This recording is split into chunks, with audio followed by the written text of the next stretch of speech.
¿Qué onda, banda? ¿Sí se me oye bien? A ver, qué trampa. ¿Sí se me oye chido? Pues vamos a esperar hasta las 8:02 a que se una toda la gente y empiezo a las 8:02. ¿Vale? ¿Sí me oigo bien? Sí. Saludos, saludos. ¿Sí me oigo bien?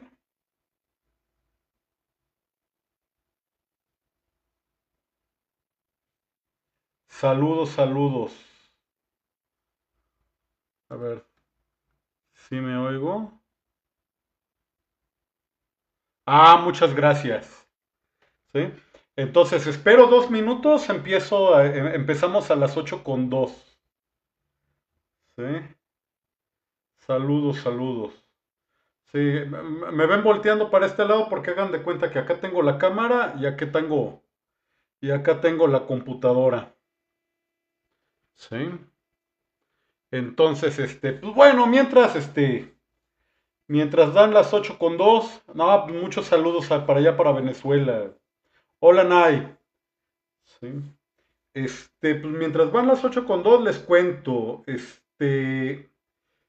la idea de este seminario es un poquito, pues que hablemos de cosas diferentes, ¿no? O sea, sí está padre hablar de feministas y esas cosas, pero hay que, hay que hacer cosas también constructivas, ¿no? O más constructivas todavía. Entonces, quería un poco hacer una cosa distinta de lo que siempre hago. Y pues bueno, como yo he notado que a ustedes les llama mucho la atención cuando les hablo de símbolos, cuando les hablo de ritos, cuando les hablo de mitos y esas cosas, pues por eso decidí hacer esto. ¿Vale? Ah, muchas gracias, Mariano. ¿Sí? Igual también les cuento. eh, la idea de este pequeño seminario, que es de 5 sesiones, es que obviamente no tenga ningún costo. Pero, pues digo, usted igual si me donan y demás, no me enojo. Pero no es la intención, ni que fuera un lifanera. Entonces, denme 30 segundos en lo que me sirvo un poquito de agua y empiezo. ¿Sí? A ver, ahorita empiezo. Unos segundos en lo que cae el agüita, que se me olvidó ponerme un poquito de agua. ¿Sí? Y ustedes saben que sin agua esto no pinches funciona. A ver, ahí está. Vale, ya está. Va. Entonces, pues bueno, me traje aquí la jarra. Si me ven bebiendo directamente de la jarra es que yo me deshidrato muy rápido y sí necesito un chingo de agua. Entonces, disculparán ustedes eh, que se ve luego medio feo beber directamente de la jarra. Lo otro que les iba a pedir es, no sé. Ah, no, sí, sí sé cómo grabar. Entonces, pues bueno, pues vamos a empezar entonces. Y pues miren, la primera cosa que vamos a hacer, a ver, voy a poner aquí en herramientas. A ver, voy a mover esto. Entonces, pues bueno, les agradezco mucho a todos que hayan venido. ¿Sí? La idea entonces es que nosotros empecemos a hablar de mitos, de ritos, de religiones y esas cosas. Entonces, voy a cambiar la imagen porque la primera sesión que nos vamos a aventar hoy lleva el nombre Rituales como lenguaje simbólico, la misa, la Semana Santa y los sacramentos. ¿Sí? La idea de este live no es propiamente que sea un catecismo. O sea, las personas que son católicas, no vamos a hablar aquí de la religión católica como si fuéramos creyentes. Eso no quiere decir que le vamos a faltar al respeto al mundo de lo católico. Todo lo contrario. Vamos a hablar del mundo de lo católico con mucho respeto, con mucha sensibilidad, y vamos a empezar a hablar del mundo de lo católico porque como todo el mundo ha tenido alguna clase de contacto con el mundo de lo católico, pues bueno, es muy fácil que nosotros nos podamos ubicar más o menos en cómo funcionan las religiones, los mitos y los ritos, a partir de un ejemplo que nosotros ya conocemos. Entonces, empiezo con esto, ¿sí? Lo primero y más importante que tienes que entender tú cuando quieres hablar de masonería, cuando quieres hablar de forma inteligente de masonería, de cristianismo, de vudú, de candomblé, de palo mayombe, de santería, o de lo que, o de cualquiera de estos temas que forman parte del campo semántico de la religión, es qué es un símbolo y para qué sirven los símbolos. Los seres humanos, hasta donde nosotros sabemos, somos las únicas personas que tienen la capacidad de generar símbolos.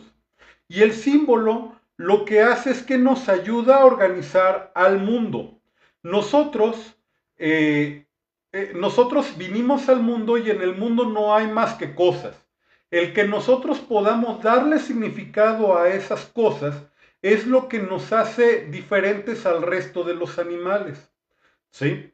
Cuando un católico, por ejemplo, ve un crucifijo como lo es el crucifijo que yo tengo aquí en la imagen de live, el crucifijo no es solamente una cruz con un muñequito, significa cosas, ¿sí? Lo mismo le pasa, por ejemplo, a un practicante del Islam cuando ve la media luna. La media luna no es solo un dibujito, significa cosas, ¿sí? Y el símbolo tiene la peculiaridad de que no se agota en su forma. Cuando un católico ve la imagen de un crucifijo, no solo ve a un Cristo crucificado, puede hacer evocación a cosas como la redención, a cosas como el sacrificio, a cosas como el amor más puro, a cosas como la salvación. Entonces, el símbolo lo que hace es que le da sentido al mundo que nosotros tenemos y que comunica cosas. Precisamente por ese motivo, el símbolo es un lenguaje. Y es un lenguaje al que nosotros podemos acceder de forma más o menos cotidiana. Te voy a enseñar algunos ejemplos. Mira, yo ya tengo aquí algo preparado. Eh, Déjame, me bajo un poquito y aquí tengo mira. ¿Sí? A ver, se va a ver en un momento. Esto, por ejemplo. ¿Sí? ¿Qué les presento aquí? Lo que les estoy presentando aquí es un pasaporte con sellos. ¿Sí? En el mundo de lo material, el pasaporte con sellos, el pasaporte no es otra cosa más que un librito con hojas. Sin embargo, está lleno de símbolos que sirven para poder determinar cosas. Por ejemplo, si tú te fuiste de vacaciones, digamos, a Líbano, ¿sí? Y tú tienes el signo, y tú tienes el símbolo, perdón, de haber pisado el Líbano, no importa lo que tú, no importa lo que tú hagas, no puedes pisar Israel. Porque como el Líbano e Israel tienen un conflicto armado, si tú ya pasaste por el Líbano, aunque hagan frontera, no puedes pasar a Israel. Entonces, fíjate qué poderoso es el símbolo en el mundo incluso de lo cotidiano. ¿Sí? El símbolo le da orden a nuestras vidas. Otro ejemplo es el anillo de compromiso, el anillo de boda. ¿Sí? El anillo de boda simboliza cosas y sirve para comunicar cosas. Luego entonces, el símbolo que implica el anillo de bodas es también parte de un lenguaje. ¿Sí? Ahora, la situación que tenemos acá, ¿sí? Es que el símbolo además se articula para poder generar otras cosas, ¿sí? Cuando nosotros juntamos un montón de símbolos, nosotros podemos articular ritos. Y los ritos sirven para que nosotros podamos ir dándole también orden al mundo. Te voy a poner aquí un ejemplo. ¿Sí? A ver, me preguntan si los cumpleaños y los bautizos son símbolos. Ahí te va, mira. Fíjate que justo traigo un ejemplo. ¿Sí? Piensa, por ejemplo, en la toma de posesión de un presidente. ¿Sí? La toma de posesión de un presidente es un evento en el que hay muchísimos símbolos. ¿Sí? El que esté el escudo nacional es un símbolo, el que el presidente utilice una bandera con los colores de la patria es otro símbolo, ¿sí? Y todos esos símbolos, cuando están jugando juntos, conforman un ritual. Entonces, me gustaría que tú pensaras que tú pensaras más o menos en el símbolo como un ladrillo y en el ritual como una pared, ¿sí? Si tú pones muchos símbolos juntos, lo que tú tienes es un rito, ¿sí? Y del mismo modo, ¿sí? Como cuando tú pones muchos ladrillos juntos, lo que tú tienes es una pared. Entonces, más o menos funciona así. Los símbolos son como los ladrillos y el rito es como la pared. Muchos ladrillos juntos forman a la pared y muchos símbolos juntos conforman entonces al rito, ¿vale? Y ahora, déjenme cambio la imagen porque van a creer que el live es de política y no, no es de política, es sencillamente de ritos. ¿Sí? Entonces, a ver. Ah, no se deja. A ver, ya se cambió. Es que es como lentito esto. ¿Sí? Entonces, te comentaba, el rito entonces es como una pared y no, el símbolo entonces es el ladrillo, ¿no? Entonces, ¿para qué nos sirven los ritos? Los ritos los ritos nos sirven para poder para poder ir liberando tensiones del mundo de lo cotidiano. Voy a contar algo y si se juntan muchos ritos me preguntan, ahorita voy a contestar eso, pero si se juntan muchos ritos lo que tenemos es un ritual. Ahí te va, te cuento, ¿sí?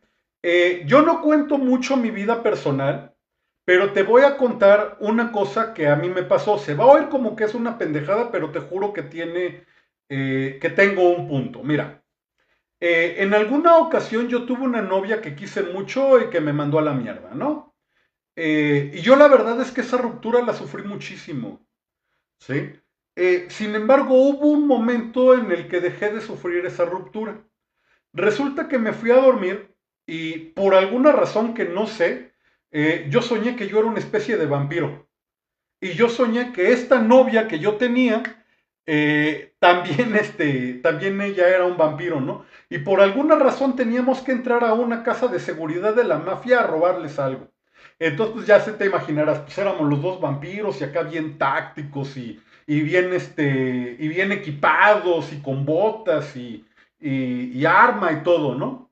Y resulta entonces que en este sueño nosotros entramos a la casa esta de seguridad, empezamos pues a mandar al cielo a todos los mafiosos que estaban ahí para robarnos la cosa que nos íbamos a robar. Y yo me acuerdo que yo a la chica le decía, quédate detrás de mí.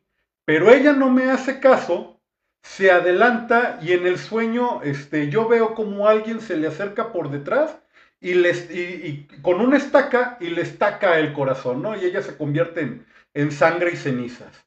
Eh, a partir de ese sueño me despierto y en ese momento algo cambió.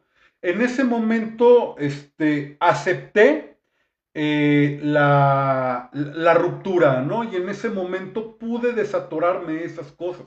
Seguramente a ti te ha pasado también que, que muchas veces sueñas con cosas que te preocupan, con eventos que de pronto traes atorados, con cosas que traes atorados. Por ejemplo, pierdes un familiar y luego lo sueñas, tienes una preocupación y sueñas la solución. Eso es una cosa bien común, ¿sí? Entonces, en el mundo de lo individual, los sueños nos sirven para desatorarnos cosas, pero resulta que como sociedad hay cosas que también traemos atoradas como sociedad y como la sociedad no sueña, entonces tiene que resolver de otra forma. Y esa forma de resolver es el rito. Entonces, el rito es un conjunto de símbolos, pero también es pero también es un sueño colectivo, ¿sí? Por ejemplo, cuando una sociedad tiene que resolver cómo aceptar que ya se va un presidente y llega otro, necesita un ritual que signifique la ruptura de ese presidente y la entronización de otro presidente. Ahora que falleció el Papa, ahí también pudimos nosotros ver rituales, ¿sí? Nosotros como sociedad tenemos atorado pues el tema de la muerte del Papa. La cabeza, la Iglesia Católica está sin cabeza, el tiempo de la sede vacante. Entonces, como sociedad, tenemos que tener una especie de sueño colectivo, poner a danzar los símbolos, articularlos en forma de un rito y de esa forma nosotros nos desatoramos esas cosas. Entonces, el rito es una especie de sueño colectivo. Ahora, a mí me preguntaban hace un momento en el chat, ¿qué pasaba si nosotros tenemos muchos ritos juntos? Y en este momento te lo voy a mostrar. ¿Sí? A ver. Ahí te va. ¿Sí? Si nosotros tenemos muchos ritos juntos, ¿sí? Ahí te va. Ahí está, mira. Te voy a poner una pared, ¿sí? Porque, por lo que te decía, de que muchas cosas juntas son una pared y así, ¿no? Entonces, vuelvo a los símbolos. Cuando tú juntas muchos símbolos, tú puedes ir generando rituales. Pero hay una cosa simpática con esto, que muchos símbolos juntos también pueden conformar ritos, ¿sí? También pueden conformar mitos. Ahí te va cómo funciona. Ahora sí te voy a dar la escala bien. Resulta que si tú pones muchos símbolos juntos, tú puedes generar una historia, ¿sí? En el caso, por ejemplo, del mundo católico, nosotros podemos pensar en el mito de Jesús. Cuando yo estoy hablando de Jesús como figura mítica, no estoy diciendo que Jesús sea una figura de mentira. Aclaro para los creyentes. Cuando nosotros nos referimos a Jesús, como figura mítica, estamos diciendo que la historia de Jesús es una historia que se cuenta con símbolos, ¿vale? Entonces, mito para los antropólogos no quiere decir que sea una historia de mentira. Quiere decir que es una historia que nosotros estamos contando con símbolos, ¿vale? Entonces, cuando nosotros tenemos símbolos y los juntamos, podemos generar mitos. El mito es una historia que contamos con símbolos. Y cuando nosotros ponemos a esos mitos en acción, cuando los representamos, es cuando nosotros generamos rituales, ¿sí? Generamos los ritos y muchos ritos forman el ritual. En el caso del mundo católico, ¿sí? Nosotros tenemos que muchos ritos juntos, ¿sí? No se llaman ritual. En el mundo católico ellos le cambian el nombre y le llaman liturgia, ¿sí? Entonces, lo que los católicos entienden por liturgia, nosotros en el mundo de la antropología lo entendemos como ritual. Es lo mismo. Muchos ritos juntos forman un ritual, pero los católicos no le llaman ritual. Muchos ritos juntos, ¿sí? Ellos lo llaman liturgia. Entonces, la misa, por ejemplo, tiene un montón de ritos. La bienvenida, la homilía, la lectura de los evangelios, la gloria, la Eucaristía, son muchos ritos que van uno tras otro. Entonces, toda la misa junta es una liturgia, ¿vale? Y cuando nosotros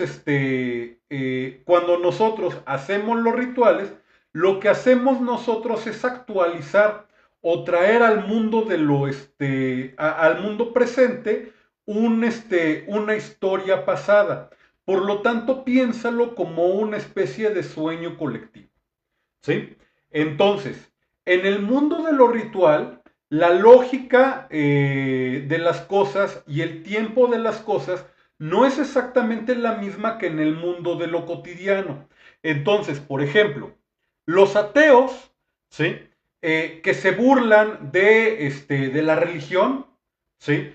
Ellos no entienden que hay una diferencia entre la realidad del mundo de lo cotidiano, o sea, la realidad del mundo de lo profano, y la realidad del mundo del rito, o sea, del mundo de lo sagrado.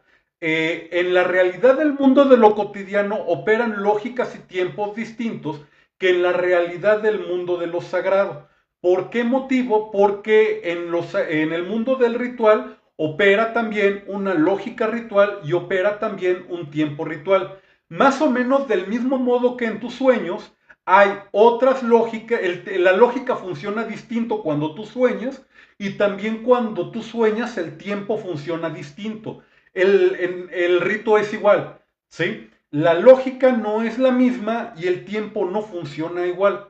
Por ese motivo, por ejemplo, cuando tú llevas a tu sobrinito a bautizar, ¿sí? El ateo ve al padre Roberto de la iglesia San Juan Evangelista echándole agüita en la coronilla al bebé. Pero quien está inmiscuido en el ritual está abstraído del mundo de lo profano, del mundo de lo cotidiano, y está en un mundo sagrado y ritual. Entonces, en la lógica del ritual, está en espíritu y en verdad a las orillas del río Jordán, en tiempos de Jesús, ¿sí? Recibiendo el bautismo de Juan el Bautista, justo como Jesús recibió en su momento el tiempo de Juan el Bautista. Es como si nosotros tuviéramos el sueño colectivo en el que no estamos en la iglesia San Juan Evangelista y el Padre Roberto no es el Padre Roberto, sino que todos nosotros nos trasladamos ritualmente al Jordán, nos trasladamos ritualmente al tiempo del bautizo de Jesús y en ese momento el bebito, tu sobrinito, está siendo bautizado y está teniendo exactamente la misma experiencia que tuvo Jesús en el momento del inicio de su ministerio. Por ese motivo, ¿sí? Es el momento en el que Jesús y tu sobrinito, ellos conviven y como conviven en ese momento ritual, el destino de tu sobrinito y el destino de Jesús sí, son el mismo. ¿Cuál es el mismo? El buscar el estado de gracia, pero además ayudar a otros a buscar el estado de gracia. Entonces, justamente aquí me ponen en el chat que es lo sagrado y lo profano. Sí, tienes toda la razón. Lo sagrado y lo profano. ¿Sí? Te voy a poner un ejemplo como muy facilito. Déjenme quito la imagen primero para ejemplificarte cómo es que funciona esto de lo sagrado y lo profano. Entonces voy a quitar la imagen un momentito. ¿Sí? Y voy a poner la de hoy, que es esta. ¿Sí? Ahí te va cómo funciona lo sagrado y lo profano. Mira, los ateos muy ateos, ellos se burlan mucho diciendo que lo sagrado no existe. Sin embargo, en el mundo de lo cotidiano hay cosas hay cosas que sacralizamos aunque no lo hagamos de forma religiosa. Los religiosos obviamente tienen espacios sagrados. El altar es sagrado, la hostia es sagrada, el vino es sagrado, el crisma es sagrado, las cenizas del miércoles de cenizas son sagradas. ¿Sí? Pero nosotros en el mundo de lo cotidiano también sacralizamos cosas. Te voy a poner un ejemplo. Seguramente en tu casa sucede algo similar. ¿Sí? En mi casa hay unas joyas muy preciadas que eran las joyas que pertenecían a mi abuela. ¿Sí? Esas joyas que pertenecían a mi abuela son joyas que son exactamente iguales a otras joyas. Sin embargo, en mi familia esas joyas son especiales. No son solamente oro y no son solamente diamantes y no son solamente rubíes. Son especiales porque pertenecieron a mi abuela y solo por ese motivo son irreemplazables. Si el día de mañana alguien entrara a la casa y se robara esas joyas, si yo pudiera comprar unas joyas exactamente iguales, no sería lo mismo, porque no son las joyas de mi abuela. En ese entendido, esas joyas tienen algo de sagrado. Entonces, lo sagrado tiene una importancia especial. Además es insustituible. Es insustituible porque si alguien se roba las joyas de mi abuela y me da unas exactamente iguales, no es exactamente lo mismo. También lo sagrado tiende a ser inmutable porque como es especial, no tiende a cambiar y lo sagrado además es ritualizado. ¿Sí? Imagínate, por ejemplo, las joyas que bajan de generación a generación. Se escoge un momento especial, se escoge un lugar especial para que alguien te diga, estas joyas las heredé de mi mamá y en este momento yo te las paso a ti. O sea, tiene que haber una serie de pasos especiales para acceder al mundo de lo sagrado. Y en el caso de lo cotidiano es completamente difícil, es completamente diferente. ¿Por qué? Porque lo cotidiano tiende a cambiar, lo cotidiano es de acceso libre, o sea, las joyas de mi abuela no se usan todo el tiempo, pero una joya normal sí, es de acceso libre, lo cotidiano sigue lógicas de lo práctico y además su temporalidad, la temporalidad de lo cotidiano es lineal y la temporalidad de lo sagrado es cíclica. ¿A qué me refiero con ¿a qué me refiero con que la temporalidad es cíclica? Me voy a adelantar un poquito, pero piensa en bueno, te pongo un ejemplo cotidiano y luego te pongo de los sacramentos, ¿sí? En el mundo de lo cotidiano, cuando tú recibes las joyas de la abuela, digamos, de tu mamá, ¿sí?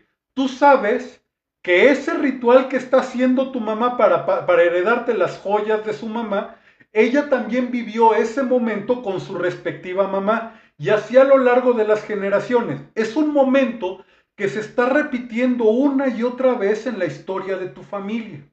Y exactamente lo mismo pasa con los sacramentos. Cuando tú tienes el bautizo, ¿sí? La temporalidad allí es cíclica. Es un momento que se está repitiendo, por ejemplo, en el que Jesús se está bautizando de manos de Juan el Bautista, muchas veces, cada vez que revivimos nosotros el rito. Cuando nosotros hacemos la Santa Misa, ¿sí? Nosotros estamos celebrando la última cena muchas veces a lo largo del tiempo, ¿sí? De hecho, la misa se celebra todos los días excepto un día del año, ¿sí? Entonces, en ese tenor, la lógica del tiempo en lo sagrado es cíclica. Entonces, ¿cómo funciona la misa? ¿Sí? Y voy a cambiar entonces la imagen. A ver, cambio la imagen. ¿Sí? Me disculparán que los cambios de imagen son lentitos. ¿Sí? Entonces nos vamos a la misa.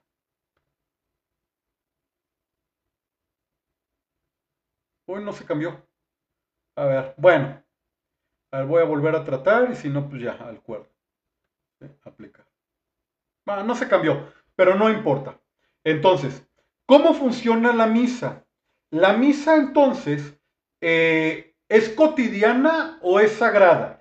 ¿Pertenece al mundo de lo profano o pertenece al mundo de lo sagrado? Y lo que nosotros nos encontramos es que la misa, como todos los sacramentos, de hecho viene de sacro, de sagrado, ¿sí? Pertenecen al mundo de lo sagrado. ¿Y por qué motivo pertenece al mundo de lo sagrado? En principio porque tiene un ritual. Piénsalo así. La misa tiene símbolos.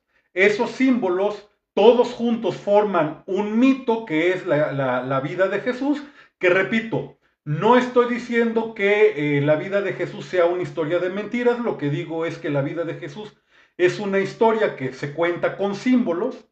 Esa vida de Jesús nosotros la revivimos en la Santa Misa, ¿sí? y por ese motivo es un ritual y entonces nosotros a partir de ese ritual podemos transformar a la realidad, ¿sí?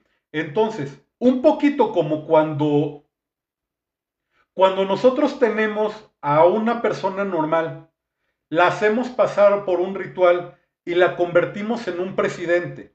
O cuando nosotros tenemos a dos novios, los hacemos pasar por un ritual y luego los convertimos en esposos, ¿sí? Del mismo modo, si nosotros podemos tener a una comunidad, ¿sí? De gente que a lo mejor ni se conoce, los hacemos pasar por el ritual de la Santa Misa y cuando terminan el ritual de la Santa Misa, se ven ellos comprometidos a comportarse como hermanos en Cristo y en la Santa Madre Iglesia.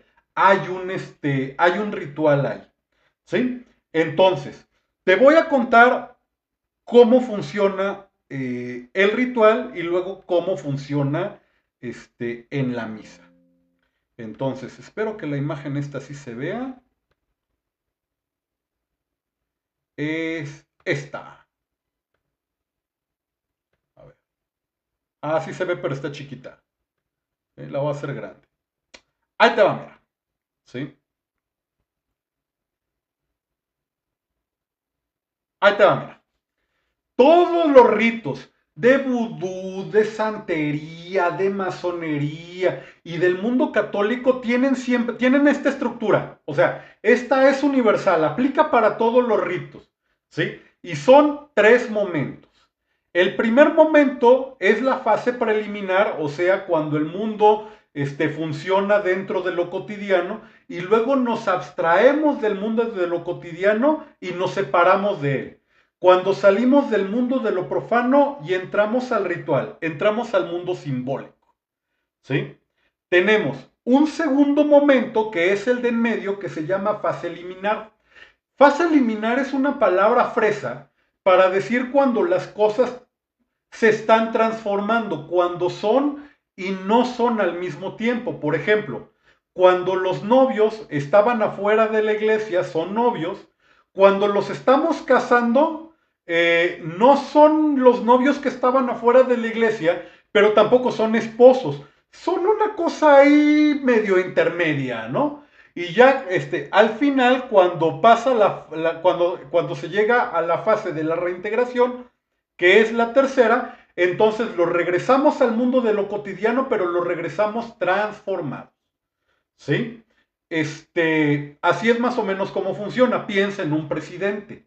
¿Sí? Nosotros tenemos, cuando va a ser la entronización del presidente, la toma de protesta, nosotros tenemos a una persona normal, ¿sí? Y lo separamos del mundo de lo cotidiano en la Cámara de Diputados. No es en el Senado en México, pero supongo que cambia de país, ¿sí?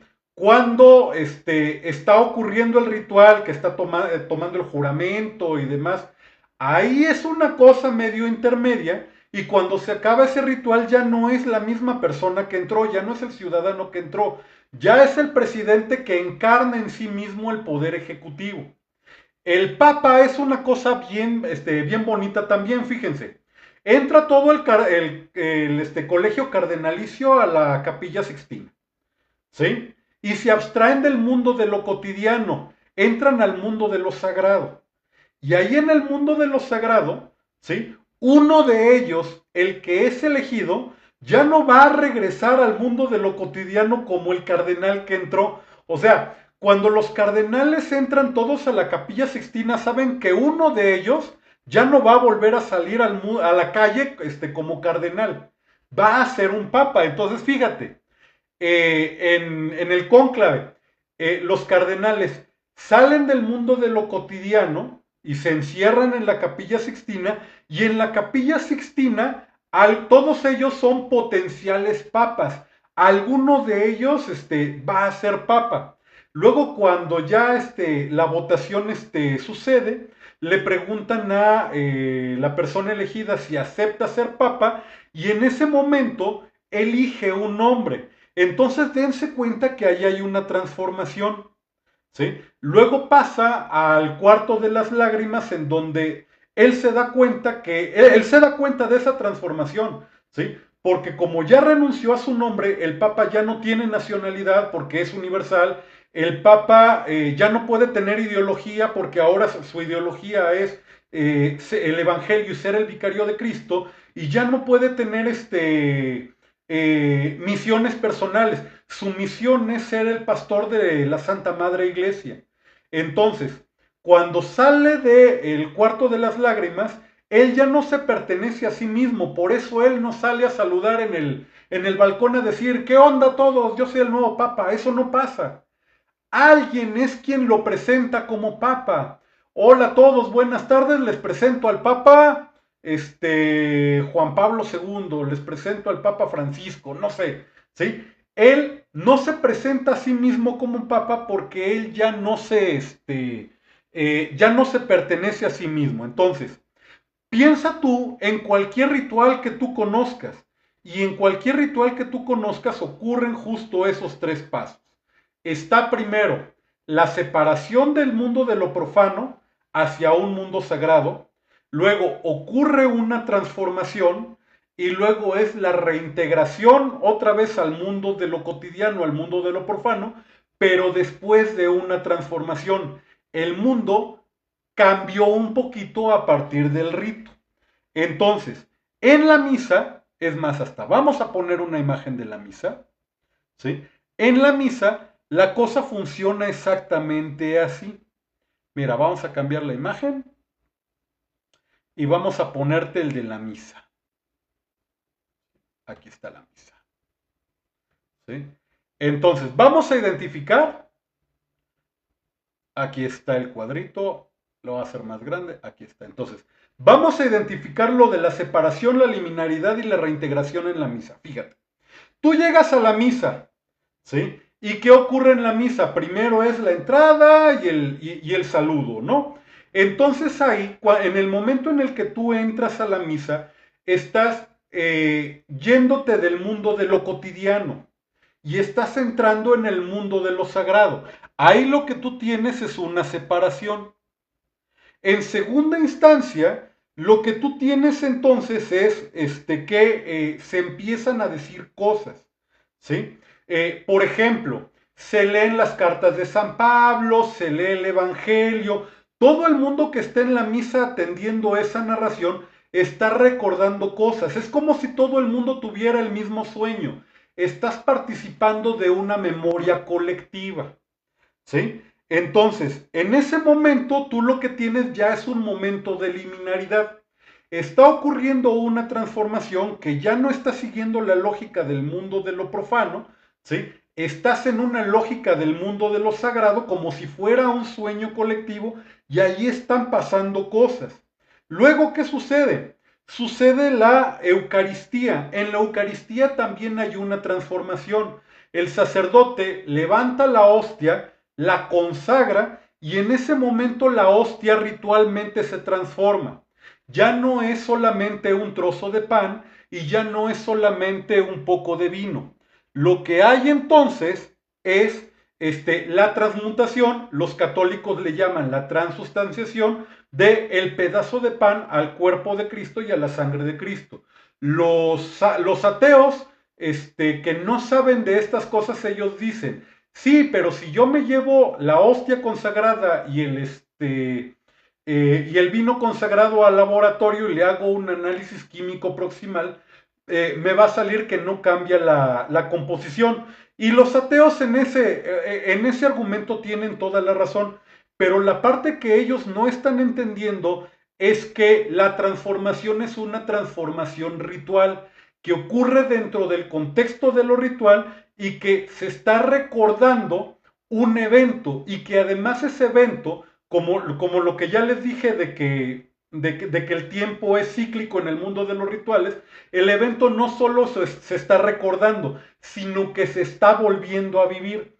Por ese motivo, dentro del contexto ritual, es una realidad inobjetable que el cuerpo de Cristo es el pan y que la sangre de Cristo es el vino.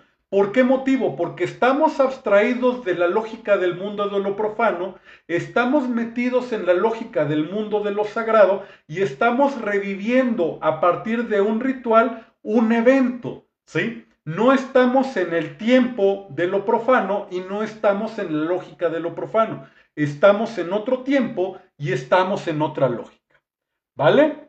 Entonces, en ese tenor, ¿sí? Nosotros tenemos luego que después de la Eucaristía, el sacerdote le da la bendición a toda la feligresía y ya los regresa nuevamente al mundo de lo profano, ¿sí? Les dice a todos, podéis ir en paz, la misa ha terminado.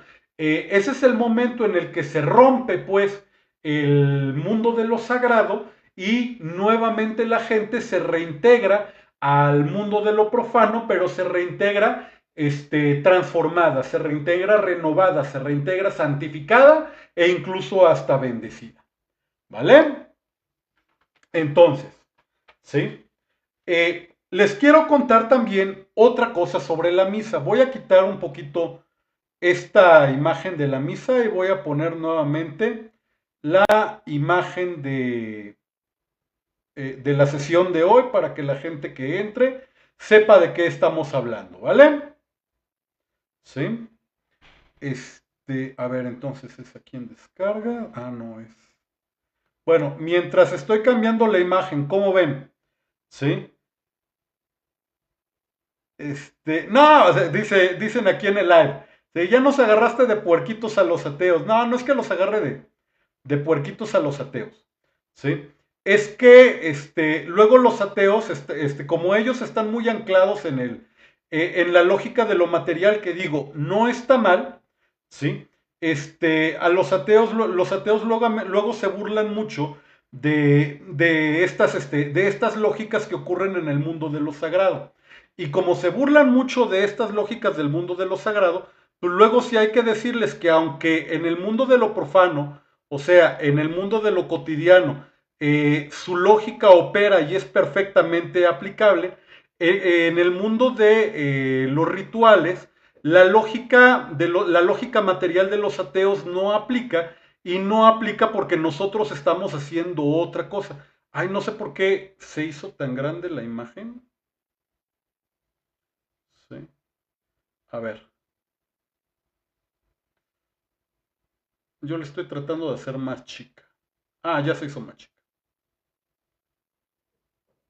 Vale, entonces déjenme la hago más pequeña. Aquí está. ¿Sí? Entonces aquí tapo que tengo mi acordeón. ¿Vale? Entonces, les quiero contar también otra cosa. ¿Sí? Sobre la misa. Esto no se los cuenta nadie en el catecismo, pero esto les va a dar una idea de qué tan chingón es el ritual de la misa. Lo que les quiero contar también, que es un secreto de la misa, es que la misa, ¿sí?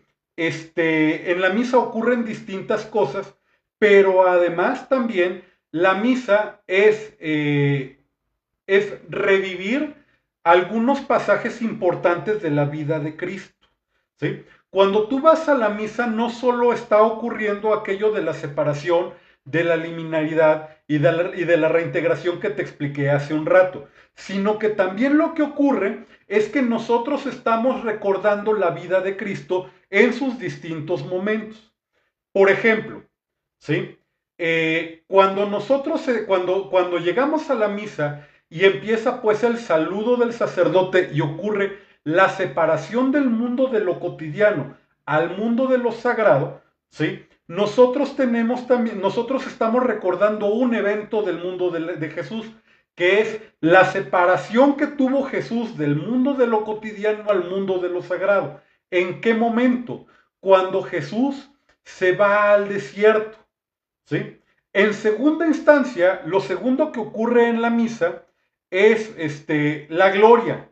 La gloria es, incluso los que no son católicos se van a acordar de la cancioncita.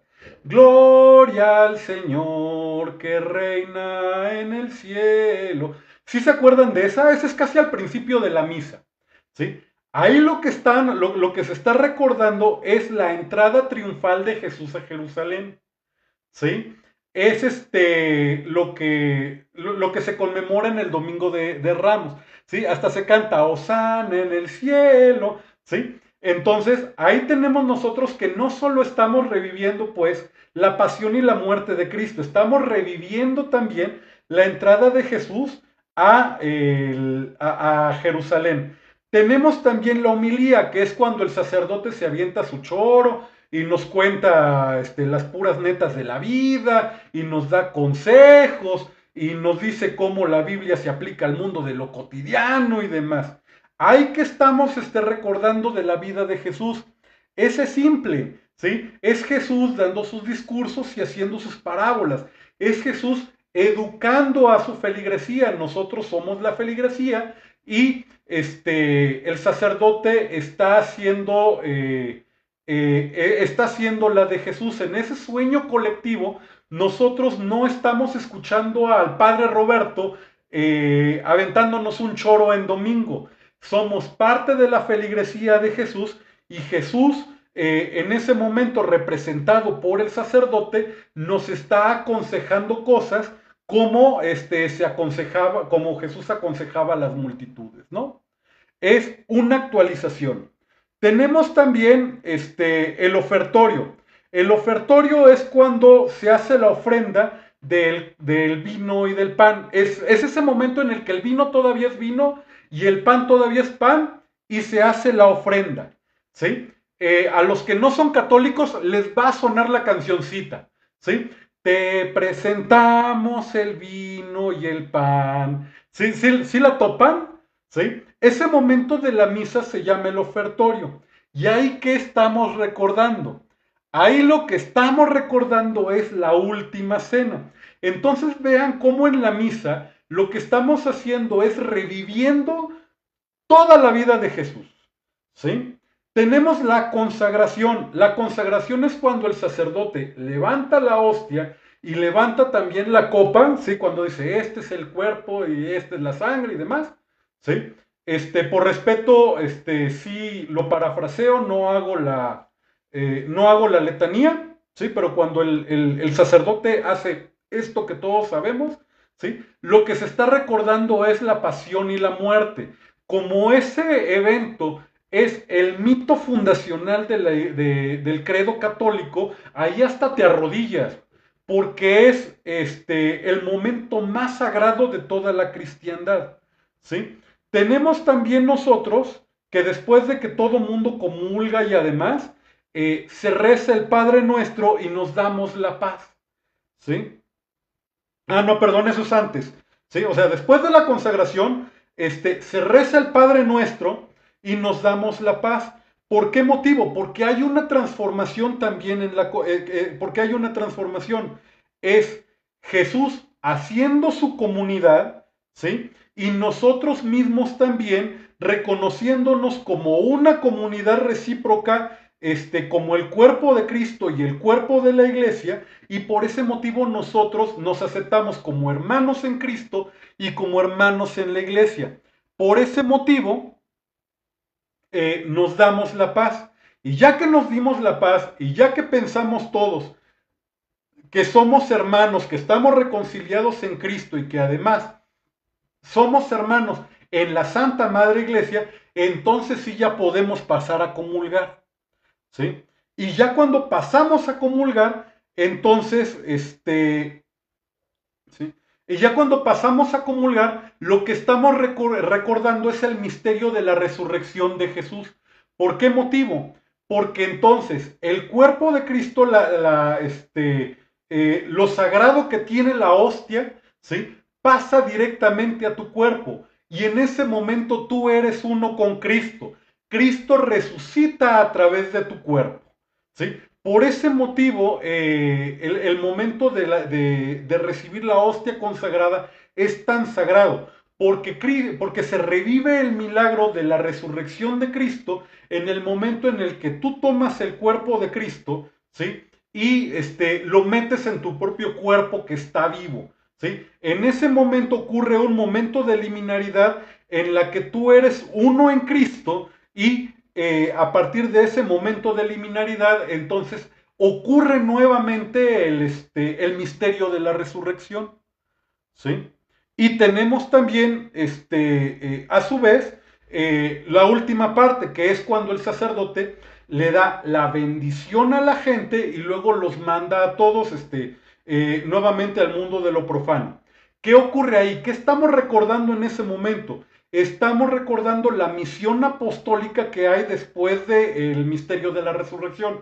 Cuando Jesús resucita y manda a toda su feligresía a extender el evangelio alrededor de la tierra, ¿no? Les da la misión que también ocurre en el Pentecostal, ¿sí? Pero entonces, toda la gente que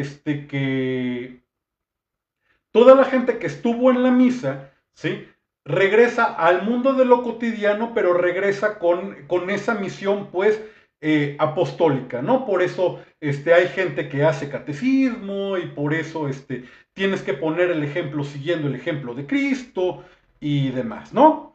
Entonces, más o menos así es como está construida la misa. Entonces quiero que noten eso que les decía cuando empecé el live. Cuando empecé el live yo les decía que el rito lo que hace es revivir algún evento mítico, ¿sí? Quiero que vean cómo la misa está construida de una forma súper chingona, porque durante la misa estamos reviviendo un montón de momentos míticos, ¿sí? La misión apostólica, la pasión y la muerte, el éxodo de Jesús en el desierto y demás. Ocurren un montón de cosas. Y la gente que se mete a la misa, vive un viaje simbólico en el que pasa por todas esas etapas para luego ser reingresado al mundo de lo cotidiano, pero transformado, ¿sí? Entonces, entonces, ahí es en donde ocurre pues una transformación, ¿sí? Ahí es en donde ocurre una transformación, que es lo que yo les contaba al principio de que es, te sacan del mundo de lo cotidiano, te meten al mundo de lo sagrado, pasas por un momento liminar en donde la lógica del mundo de lo cotidiano y el tiempo del mundo de lo cotidiano no funcionan como funcionan en el mundo de lo cotidiano y luego te vuelven a regresar a él, pero transformado. La misa es eso. Ahora, les voy a contar otra cosa también muy bonita sobre los sacramentos y sobre el Viejo Testamento y el Nuevo Testamento, ¿sí? Que ahorita que si estás desde el principio del live lo vas a ubicar perfecto. Y puta, esta madre no te la cuentan en el catecismo tampoco. Ahí te va, ¿sí? Voy a poner un ejemplo muy imbécil. Les adelanto a los católicos que están acá. El ejemplo imbécil que voy a poner en este momento es con fines pedagógicos, no es que le queramos faltar al respeto al dogma y al ritual del mundo católico, es para que sea muy fácil de entender, ¿vale? Entonces, el ejemplo imbécil que te voy a poner en este momento es la Guerra de las Galaxias, ¿sí? ¿Han notado ustedes que en la Guerra de las Galaxias la historia como que rima? ¿Sí? Por ejemplo, ¿sí? Piensa, por ejemplo, en cómo ocurren las rimas en Star Wars, en el entrenamiento de los Jedi, en toda la saga. Mira, por ejemplo, en la saga viejita tienes al maestro Yoda, ¿sí? Que entrena a un Luke Skywalker y luego el maestro Yoda fallece y sin que Luke Skywalker sienta que su entrenamiento esté completo. Si lo topan, ¿no? Ahora piensen, por ejemplo, en la segunda saga que hubo, ¿sí? En la segunda saga que hubo, tienes al pequeño Anakin Skywalker, que es entrenado pues por Qui-Gon, y luego Qui-Gon muere sin que Anakin Skywalker haya acabado su entrenamiento, ¿sí? Y luego ocurre también con Rey Skywalker en la película de Disney, ¿sí? Tú tienes a Rey, ¿sí? Que es entrenada por Luke Skywalker, por un viejo, también como en las otras dos sagas, ¿sí? y Luke Skywalker se hace uno con la fuerza, él muere, ¿sí? Aún antes de que Rey haya completado su entrenamiento. Si notan cómo rima, ¿sí? Sí notan cómo rima. A ver, quiero ver aquí en los lives. Sí notan cómo a ver, aquí en el chat estoy mirando un poquito. Sí se nota. Ok, vale. Sí se nota. Ok. Entonces, pues, ¿qué creen? Que el Antiguo Testamento, el Nuevo Testamento y los sacramentos están construidos igualito que Star Wars. O bueno, mejor dicho, Star Wars está construido con esa misma lógica cíclica que tiene lo sagrado, ¿sí? Y que por lo tanto tiene los sacramentos, tiene el Nuevo Testamento y tiene el Viejo Testamento, ¿sí? Te cuento, vale, mira. Vamos a explicar ahorita cómo funcionan los sacramentos, ¿sí? Y lo vamos a explicar también de un modo que ni en el catolicismo te cuentan. Ahí te van. ¿Sí? Que ni en el catecismo te cuentan, perdón. Ahí te van. Tú tienes que el primer sacramento en el que participamos todos es el bautismo. En el bautismo, en la lógica del bautismo, no estás en la iglesia San Juan Evangelista siendo bautizado por el Padre Roberto. Estás en el río Jordán, siendo bautizado por Juan el Bautista, del mismo modo que como Jesús. Pero ¿qué crees? Que también que en el Viejo Testamento, ¿sí? Hay cosas hay cosas que se actualizan también en el Sacramento y en el Nuevo Testamento. El que Jesús se vaya a bautizar y se lave con agua sus pecados, ¿sí? Es completamente análogo a algo que pasó en el Viejo Testamento, el diluvio universal. Tú tienes al mundo corrompido, tú tienes al mundo podrido y Dios lava esa podredumbre a partir del diluvio universal, ¿sí? Entonces, cuando Jesús va al río Jordán y se bautiza, está haciendo en chiquito lo que ocurrió nuevamente en lo que ocurrió antes en el diluvio universal. Quiero que notes esto entonces, ¿no? Que tú tienes entonces un primer evento, que es el diluvio universal. Tú tienes a Jesús bautizándose, haciendo un ritual en el que actualiza el diluvio universal. Y tú, cuando vas a bautizar a tu sobrino, estás haciendo un ritual en el que actualizas o revives el momento en el que Jesús se bautiza, pero a la vez Jesús estaba actualizando o reviviendo el diluvio universal cuando el mundo está podrido y Dios lava los pecados del mundo a partir del diluvio. ¿Sí? Entonces vean cómo está de bien construido el mundo católico. O sea, hasta los que no son creyentes seguramente van a poder notar que es una chingonería. Porque lo que tú tienes son rituales, ¿sí? Que reviven otros rituales. O sea, tú tienes un ritual que tiene otro ritual adentro. ¿Sí? Tienes por otro lado la confirmación, ¿sí? La confirmación es cuando te ponen el crisma, cuando eres un jovencito, los católicos creen que el Espíritu Santo baja a ti y te da ciertos dones, y es un poco revivir el momento en el que, ya que Jesús se fue al cielo, pues los apóstoles todavía están medio acongojados y el Espíritu Santo se les manifiesta a ellos como si fueran lenguas de fuego y les da ciertos dones. A ese evento los creyentes le llaman el Pentecostal, ¿vale? Entonces, en la confirmación es eso, ¿sí? Tú tienes entonces que, los católicos hacen la confirmación, están reviviendo ese momento en el que los apóstoles están todos tristes, ¿sí? Y baja el Espíritu Santo y les da sus dones a través del Pentecostal. Pero ¿qué crees? Que el rito de la confirmación trae otro rito que ya se hacía antes, que es la unción de los reyes. A los reyes, ¿sí? En el Viejo Testamento se los ungía también con aceite, ¿sí? Entonces, cuando a ti te están confirmando, tú estás reviviendo el pentecostal, pero además el pentecostal es la actualización de la unción de los reyes del Viejo Testamento. Entonces, chécate eso.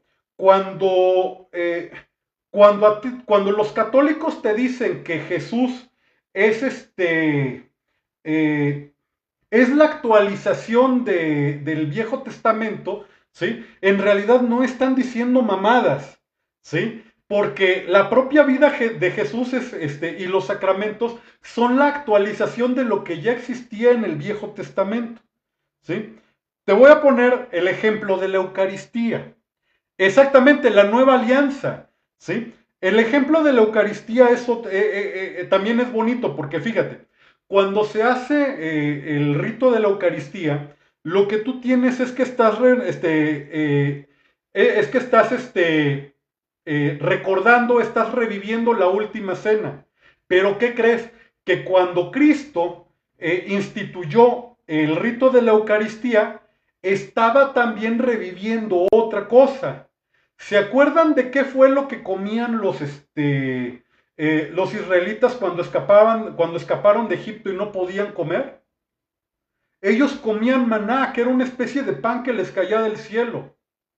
¿Se dan cuenta de esto? En el Viejo Testamento los israelitas, perdón, ellos comían un pan divino.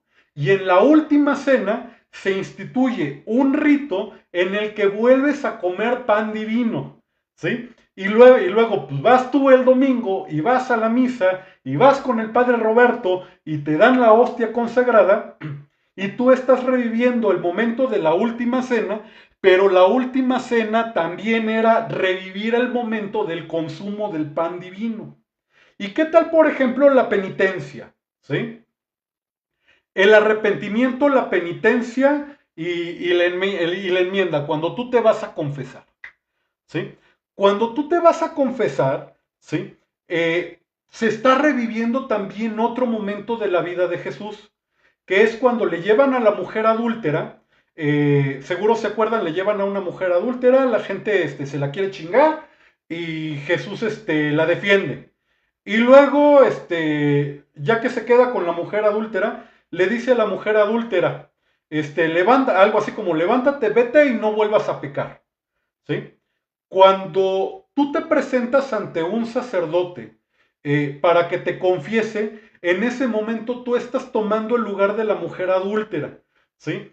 Y en ese sentido, como estás regresando ritualmente a ese momento, el sacerdote también te vuelve a decir, pues vete y no vuelvas a pecar, güey, tus pecados están perdonados, ¿sí? Entonces, igual también, luego los ateos que no entienden cómo funciona esta lógica dicen, güey, es que cómo me voy a ir a confesar con otro hombre que también es pecador como yo, porque sí, los sacerdotes también son pecadores, ¿sí? ¿Cuál es la lógica que hay ahí? La lógica que hay ahí es que el sacerdote en ese momento ritual no es el padre Roberto, ¿sí? En ese momento ritual tú estás regresando al momento de la mujer adúltera y tú eres la mujer adúltera y en ese momento entonces se está recordando, pero se está reviviendo el momento del perdón de los pecados. Por ese motivo el sacerdote deja de ser solo un hombre, se convierte en una encarnación ritual de Cristo y con ese poder es con el poder con el que ellos te pueden absolver de sus pecados, ¿sí? Entonces, en ese tenor incluso los sacerdotes dicen eso, la fórmula con la que el sacerdote te perdona tus pecados es así, te dice algo así como con el poder que me da Cristo y con el poder que me da la iglesia, yo te absuelvo de tus pecados. ¿Por qué? Porque no lo hace en su nombre, lo hace en el nombre de las instituciones que le dan validez al ritual que tú estás haciendo, ¿sí? Entonces, ¿y qué sucede, por ejemplo, en el Viejo Testamento? En el Viejo Testamento se está reviviendo también cuando el rey David, que todo el mundo sabe que era un rey como muy sabio, también era un pecador, porque hasta el más justo de los justos no deja de ser humano y también peca. ¿Qué es lo que hace el rey David? Lo que hace el rey David es que se enamora de una mujer que es casada y luego el cabrón manda al esposo a que lo maten en una guerra, güey, ¿Sí? Entonces, pues David está como muy acongojado, sabe que fue que es una putada lo que hizo, y en ese momento él tiene que ver el modo de hacer penitencia y de ver que su pecado, que fue una putada, sea perdonado. Entonces, lo que tú tienes en la penitencia es que tú tienes a Jesús recordando la penitencia y el perdón de los pecados de David, y tú estás recordando a su vez la penitencia y el perdón de los pecados de la mujer adúltera. Es un rito metido en otro, es como Star Wars. El Viejo Testamento y el Nuevo Testamento riman, ¿sí? ¿Y qué tal, por ejemplo, en la orden sacerdotal? ¿Sí? En la orden sacerdotal, lo que tú tienes es que los sacerdotes viven ese sueño colectivo en el que Jesús está eligiendo a la gente que van a ser sus apóstoles. ¿Sí? Entonces, en ese tenor, ellos ritualmente son elegidos por Jesús para que ellos continúen ese ministerio. ¿Y qué sucede, por ejemplo, entonces en el Viejo Testamento? Resulta que en el Viejo Testamento, ¿sí? Melquisedec es un sacerdote y Jesús es el nuevo Melquisedec. Más o menos para los que no saben mucho de la Biblia, Melquisedec es una persona que le da de comer, y chéquense nada más cómo rima también la historia, le da de comer vino y pan a Abraham, y Abraham entonces, a partir de eso, sale victorioso de una guerra. Si topan cómo rima, entonces ese sacerdocio en el que Melquisedec le da un alimento sagrado a Abraham, se reactualiza nuevamente en Jesús. ¿Sí? Entonces, el nuevo sacerdocio es el sacerdocio de Jesús, y el sacerdote entonces encarna ese misterio.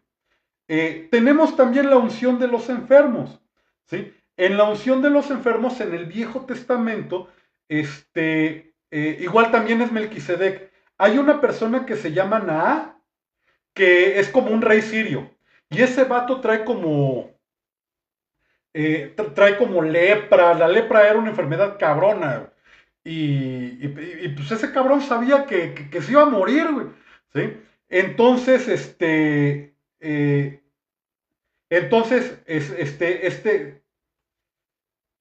perdón, se me fue, ¿sí? Entonces, este vato tiene como muchos, como las pústulas y así. Entonces va con Melquisedec, y Melquisedec le quita la enfermedad, las pústulas se le caen y queda bien, ¿sí? Entonces, eso ocurre en el Viejo Testamento, la curación de los enfermos. En el Nuevo Testamento, pues tú tienes a Jesús, ¿sí? También haciendo curaciones, y demás, y hasta resucitando muertos, ¿no? Jesús resucita a un compa suyo, a Lázaro. Entonces, cuando tú estás enfermo y te llaman a un sacerdote y te ponen los santos óleos, estás recordando que Jesús tampoco dejaba solos a los enfermos, ¿sí? Y tú tienes, en último lugar, el matrimonio. El matrimonio es la unión sagrada de las parejas. En el Viejo Testamento es Adán y Eva, que son puestos en un mundo de abundancia por Dios. En el Nuevo Testamento es Jesús haciendo su primer milagro de abundancia, que lo llevan a las bodas de Canaán y no hay vino. Y pues su mamá de Jesús le dice, oye, ayúdales, ¿no? Y Jesús manda que llenen unas tinajas y convierte el agua en vino, ¿no? Entonces, fíjate, es Adán y Eva puestos en un lugar de abundancia. Tienes el primer milagro de Jesús, que es un milagro de abundancia también en la unión de la pareja, y pues cuando tú entras al matrimonio, estás recordando las bodas de Canaán, que a su vez ese milagro de Jesús recuerda el momento de abundancia de Adán y Eva siendo pareja, y recibiendo el don de la abundancia en el paraíso. ¿Sí? Entonces, como podrán ustedes notar, ¿sí? Los sacramentos, eh, como yo les contaba también al principio del live, no son nada más formas rituales inertes, ¿sí? Los sacramentos son formas rituales que actualizan, que nos hacen revivir un momento histórico, un momento ritual, ¿sí? Y del mismo modo, por eso Jesús, la propia vida de Jesús, ¿sí? Rima con el Viejo Testamento. Por eso la vida de Jesús, ¿sí? Es todo un ritual. La vida de Jesús es la actualización de todos los pactos y de todos los eventos importantes que hubo en el Viejo Testamento. Entonces, ¿por qué Jesús se tenía que bautizar? Pues porque hubo un diluvio. ¿Por qué Jesús tuvo que hacer Eucaristía, ¿sí? O instituir la Eucaristía? Porque pues los israelitas comieron el pan sagrado del cielo, ¿sí? ¿Por qué motivo hubo que ungir con fuego, con el fuego divino a los apóstoles? Pues porque a los reyes se les ungía también con lo sagrado de los óleos, ¿no? Entonces, es volver a revivir esos momentos. Me dicen aquí en el chat y tienen toda la razón, ¿sí? Es revivir para volver a tener un sentido, ¿sí? Tienen absolutamente toda la razón. Las personas que me han dejado regalitos, muchas gracias. Yo hago esto pues con toda la buena intención. No tiene fines recaudatorios esto. Las personas que me donaron, bueno, que me donaron y que me mandaron regalitos, muchísimas gracias. Les quiero enfatizar, no estoy acá para que me den cosas, ¿vale? Ni que fuera una onlifanera que baila en calzones, ¿sí? Estamos aquí nada más para compartir, ¿vale? Entonces, yo les prometí también que íbamos también a hablar de la Semana Santa, ¿sí? Entonces, la semana, de todos los momentos que hay en el año litúrgico del mundo católico, la Semana Santa es un momento como muy importante. Y para eso primero les voy a contar una cosa. Sí, voy a hacer una pregunta retórica. ¿Sí han notado que la Semana Santa cambia todos los pinches años? O sea, a veces es en un momento y a veces es en otro. Está cabrón, ¿no? ¿Cuál es la lógica de que cambie cada año? Les voy a develar el misterio. La Semana Santa cambia todos los años porque la idea es que ocurra durante la primera luna llena que ocurre en la primavera. O sea, se calcula cuándo va a ser la primavera, se ve cuándo va a ser la luna llena y la idea es que el fin de semana en que ocurre la resurrección de Cristo sea luna llena. ¿Sí? Entonces, ¿por qué motivo ocurre así? Es muy fácil. Si tú eres un pueblo que vive en el semidesierto, como lo eran los israelitas de antes de Cristo, ¿sí? Tú tienes un problema, que tienes tus cabras y tienes a tus borregos, y pues tus cabras y tus borregos pastan en un lugar y luego se acaban la comida, y pues no mames, te tienes que cambiar de lugar para que pasten en otro lado, y luego en otro lado, y luego en otro lado. O sea, eres un pueblo pastor seminómada si tú eres un israelita del siglo I. ¿Sí? Entonces, en ese tenor, a ti no te sirve tanto un calendario solar. El calendario solar tiene todo el sentido si tú eres completamente sedentario. Pero si tú te estás moviendo, por eso son las tribus de Israel, se van moviendo, ¿sí? Si tú te vas moviendo, tienes que contar el tiempo con la luna. Y en ese tenor, entonces, como tú cuentas el tiempo con la luna, pues tú vas a acomodar tu calendario litúrgico a partir de la luna. Entonces, tú tienes a la primavera, que es el momento en el que hay la mayor plenitud de la naturaleza, pero además tiene que coincidir la resurrección de Cristo con la luna llena, porque es el momento en el que la luna está más grandota, más brillante e ilumina más la oscuridad de la noche, ¿sí? La resurrección de Cristo entonces es análogo a cuando la luna muere cuando está en cuarto menguante, en luna nueva, vuelve a nacer nuevamente cuando está en cuarto creciente y se encuentra en plenitud, ¿sí? En luna llena, ¿sí? Entonces es la luna que ilumina la noche, ¿sí? Y son los días aciagos en los que Cristo está en la tumba y resucita fuerte, poderoso y divino como la luna llena en el cielo, ¿sí? Por ese motivo calculan que tenga esa, que coincida eso, ¿no? Entonces, lo importante de la Semana Santa es que la Semana Santa, ¿sí? Ocurre después de un periodo que es la Cuaresma. La Cuaresma la Cuaresma es un momento en el que se le pide a la gente que haga ayuno, ¿sí? Luego los ateos se burlan mucho del ayuno, ¿sí? Que hacen los creyentes porque dicen, no, no comen pescado, pero se andan comiendo a ¿qué dicen? A la esposa del prójimo y así. Este, Luego los ateos se burlan mucho de eso. Les voy a contar por qué es importante el ayuno. El ayuno, y por qué es útil además el ayuno. El ayuno es muy útil. Si tú, imagínate por ejemplo que no eres Pedro Pérez que vive en Bogotá y no eres Juana Sánchez que vive en Ciudad de México. Imagínate que tú eres un israelita del siglo I, ¿sí? La carne más fácil que tú puedes conseguir y la más barata es la del pescado. ¿Por qué motivo? Porque el pescado, pues nomás lo sacas del río y ya está. Y de pronto, si tú tienes una cabra, por ejemplo, pues no mames, la tienes que cuidar, la tienes que pastar, y cuando la matas, pues ya te quedaste sin cabra, pues no mames, ya te quedaste sin carne, y más te vale tener otras cabras porque si no ya te chingaste. Y el pescado, pues es muy fácil, lo sacas del agua y ya está.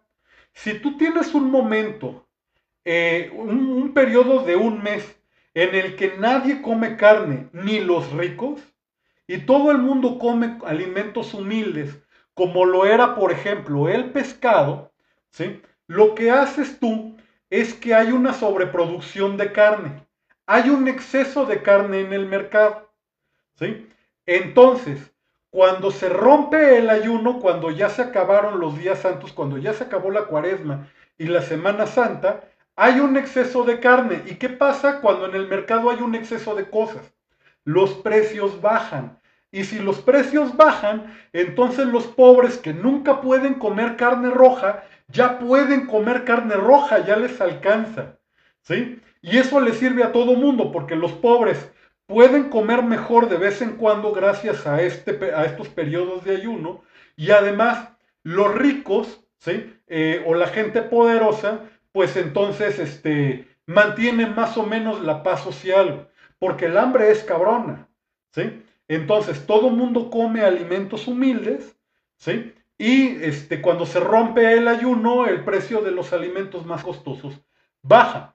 Por ese motivo, no tiene tanto sentido si vives en Ciudad de México, que en el tiempo de la cuaresma el pescado es hasta más caro que la propia carne, ¿sí? Por tradición se come pescado, pero pues no mames, si vives en un lugar en donde el pescado es un lujo, de pronto no tiene tanto sentido que hagas el ayuno comiendo pescado, ¿sí?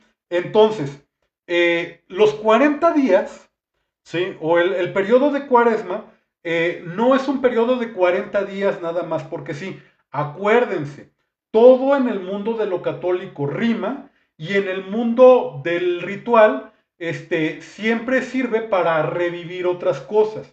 Los 40 días de ayuno que preceden a la cuaresma recuerda un montón de cosas. Recuerda en primer lugar los 40 días que se aventó Jesús en el desierto.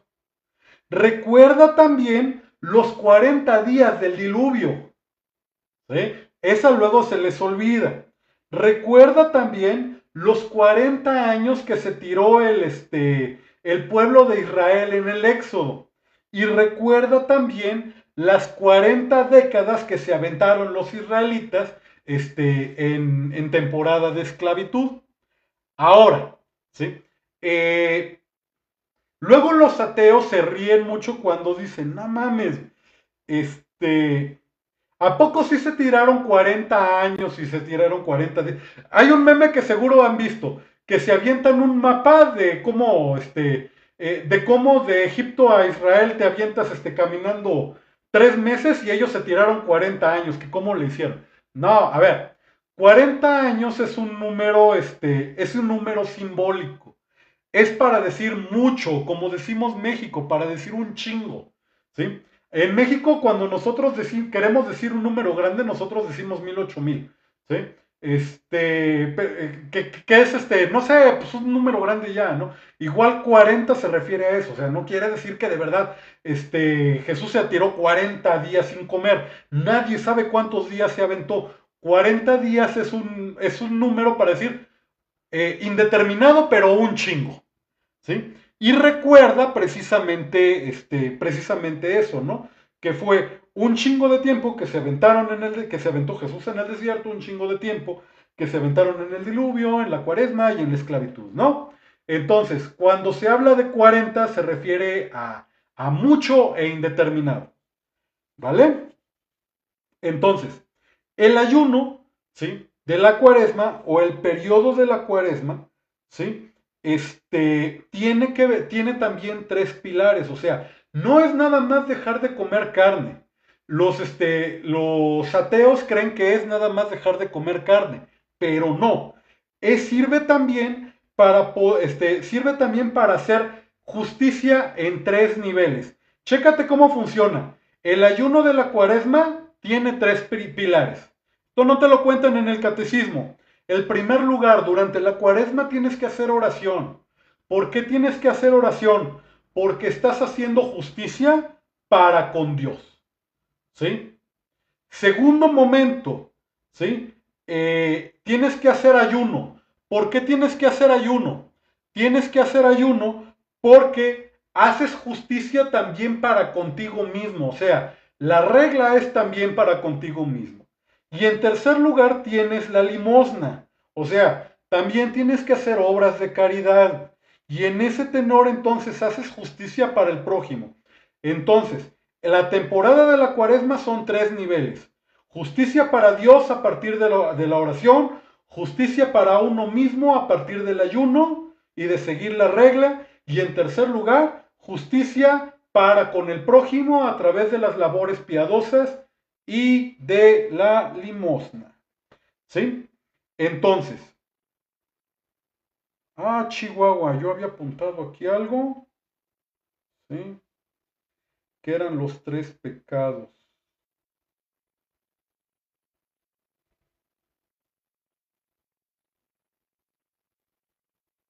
Bueno, ya lo encontraré, ¿sí? Entonces, en la Semana Santa, que es la semana mayor y que es la más importante, ¿sí? Tenemos cuatro momentos importantes. Chéquense lo que les digo. Separación, liminaridad y reintegración. Ahí les va. Se empieza todos los eventos de la Semana Mayor empiezan con el Domingo de Ramos. Es el inicio y es el inicio de todo el drama de la pasión y la muerte de Jesús.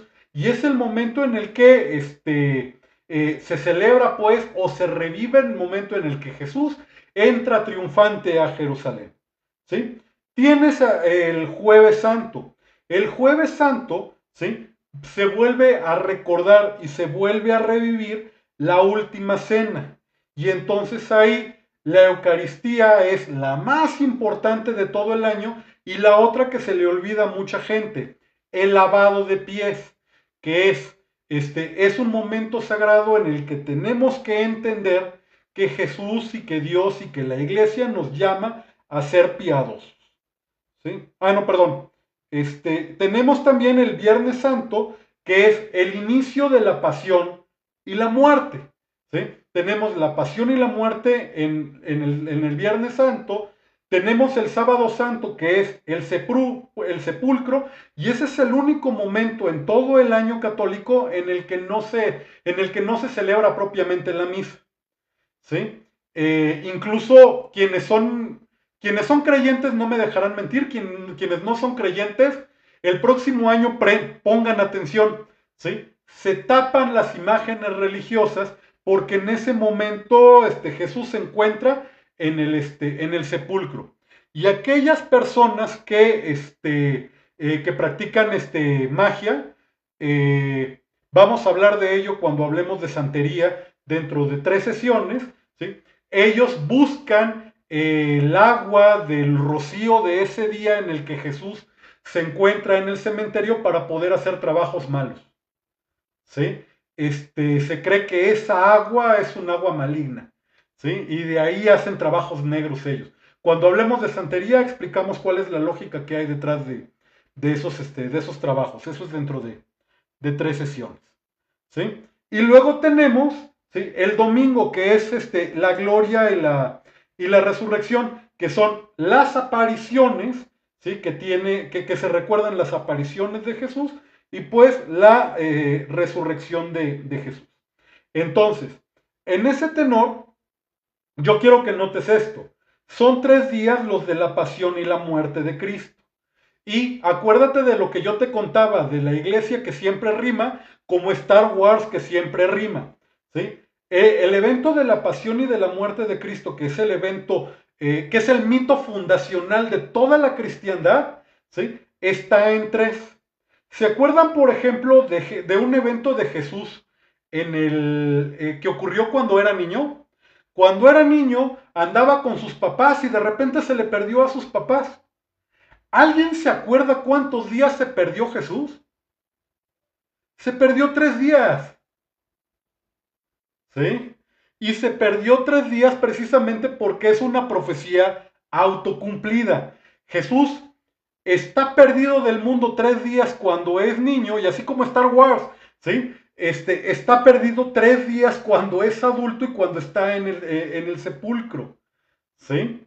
Y hablando de profecías autocumplidas, ¿sí? El que los reyes magos, los sabios de Oriente, le llevaran los regalos que le llevaron a Jesús también es una profecía autocumplida. Le llevan oro porque es rey, le llevan incienso porque es Dios y le llevan mirra porque es un hombre mortal, porque va a morir. Es una profecía también cumplida. ¿Por qué motivo? Porque la mirra, para quien no sepa, era una sustancia con la que se preparaban a los cadáveres para que no se apestaran como que tan rápido, ¿sí? Entonces, en ese tenor, los 3 regalos, ¿sí?, dan cuenta también de la pasión y de la muerte de Cristo. Pero tienes también que en el momento de la última cena, Jesús le dice a Pedro: Pedro, tú me vas a negar 3 veces antes de que cante el gallo. ¿Sí se acuerdan de esa? Que Pedro le dice: no, güey, ¿cómo crees, güey? Yo nunca, güey, te voy a negar. Y Pedro le dice: de lengua me como, y Jesús le dice: no, no mames, güey, de lengua me como un taco. Tú, güey, tú eres el más leal, y tú que eres el más leal me va a negar, y no me va a negar ni una ni dos, me va a negar 3, güey. ¿Sí?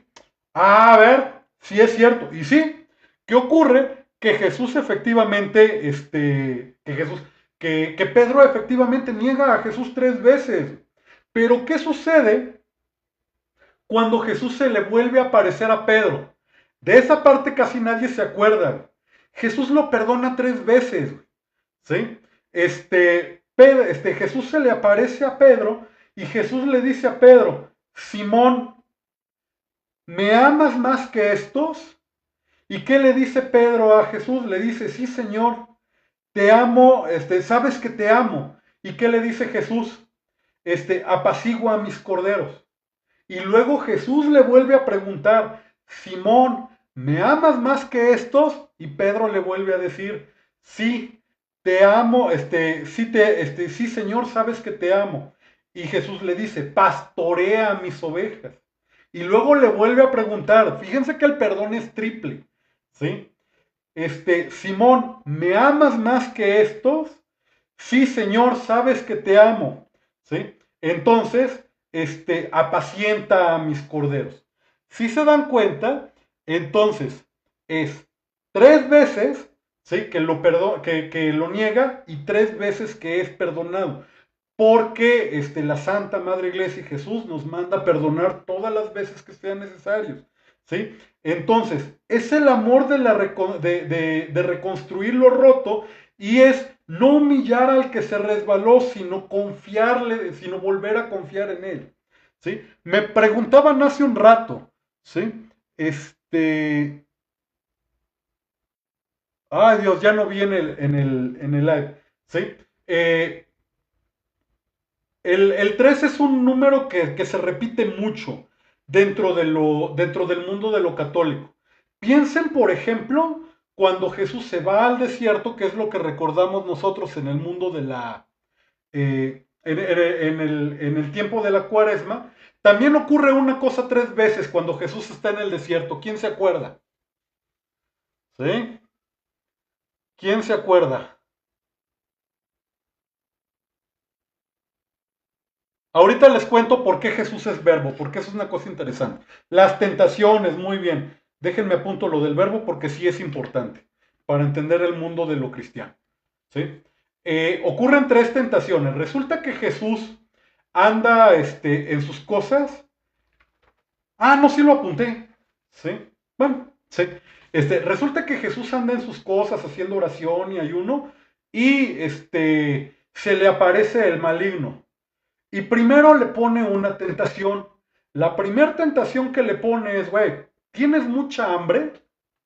Estaría chido que agarraras esas piedras y las convirtieras en pan, ¿sí? Y es una cosa como que bien tentadora, ¿sí? Pero Jesús supera esa tentación. ¿Y qué le dice Jesús al maligno? Le dice, no solo de pan vive el hombre. Ahora, ¿cómo se le presenta esa tentación al católico? Se le presenta a partir de caer en la tentación de pensar de que la iglesia está solo para resolver lo material, ¿sí? Si tú, por eso gente como Ratzinger estaba tan en contra del mesianismo político asistencialista, porque él creía que eso era, resolver las cosas terrenas volviendo irrelevante a Dios, ¿sí? Seguramente escucharon en el penúltimo video que tengo en mi perfil, yo le estoy contestando a una persona que dice que Jesús era comunista o que era de izquierda, ¿sí? De hecho, el pensar que Jesús es comunista o es de izquierda, ¿sí? Es caer en la primer tentación del demonio. ¿Por qué motivo? Porque no solo de pan vive el hombre. El comunismo, ¿sí? Que puede estar bien o puede estar mal, no me voy a meter en eso. Lo que trata es de resolver un asunto material. Vamos a socializar los medios de producción y vamos a llenar la barriga de la gente, ¿sí? El que tengan éxito o no tengan éxito es una cosa que no voy a discutir acá. No es el tema de la... Lo que quiero que entendamos es que es una forma de resolver los problemas de la vida que vuelve irrelevante a Dios, ¿sí? Que quita de su lugar central a Dios. No solo de pan vive el hombre. Entonces, cuando el demonio tienta al católico, no es tan burdo como para volverle a decir, vamos a convertir estas piedras en pan. No funciona tan así, ¿sí? Lo burdo viene en pensar que todos los problemas de la humanidad son problemas materiales de llenar barrigas. Por ese motivo hay sectores de la iglesia que piensan que la teología de la liberación es una forma herética de entender a la Biblia, ¿sí? O sea, no se trata de irte a la guerrilla, se trata también de darle un lugar central a Dios, ¿sí? El segundo de las tentaciones es que el maligno se lleva a Jesús a lo alto de un edificio, de un templo, tengo entendido, y le dice, si tú eres hijo de Dios, pues lánzate, ¿sí? y los ángeles te van a salvar, ¿sí? Y en ese tenor, ¿sí? Jesús igual también no cae en la tentación porque en realidad la tentación es la tentación del espectáculo, ¿sí? La fe no debería de ser un espectáculo. La fe es una confianza, en Dios. Es una confianza que no se ve.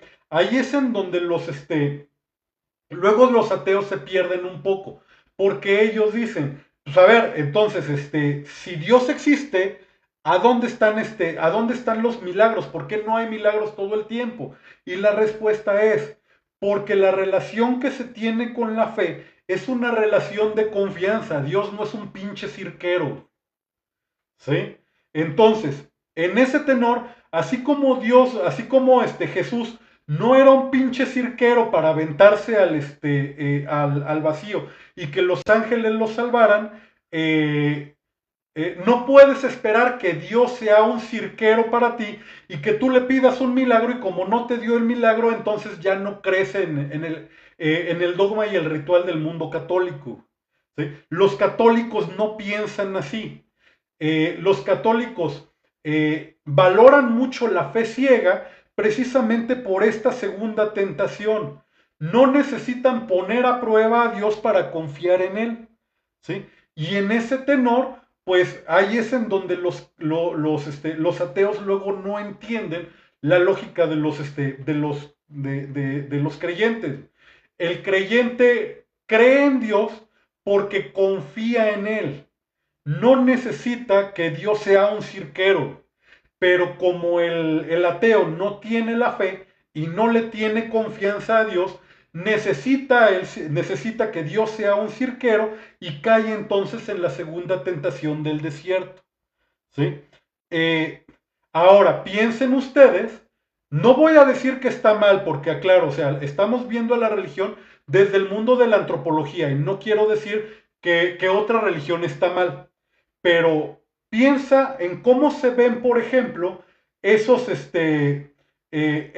evangélicos que hacen giras de milagros, y hacen milagros en donde hacen que la gente se convulsione y que crezcan y señoras que adelgazan y demás, ¿sí?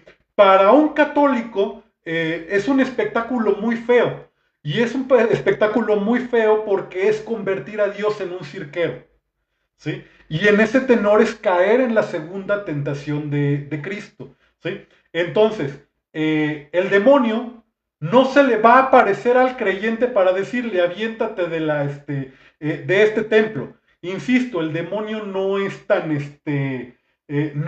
burdo, es mucho más sinuoso, ¿sí? Es Jesús, si existes y me amas, haz que mi mamá se salve ahorita que esté en terapia intensiva. Pero si no se salva, entonces yo ya perdí la fe en él, ¿sí? De hecho, si lo piensas, muchas veces los ateos tienen esa lógica. Es, yo dejé de creer en Dios porque yo le pedí algo y no me lo cumplió. O porque me pasó algo feo en la vida, ¿sí? Entonces, el ateo que es ateo desde ese lugar, en realidad está cayendo en la segunda tentación del demonio, ¿sí? La tercera tentación del demonio es cuando el demonio se lleva a Jesús a, a ver a todos los reinos del mundo y le pone una tentación que está bien cabrona, ¿sí? La tentación es,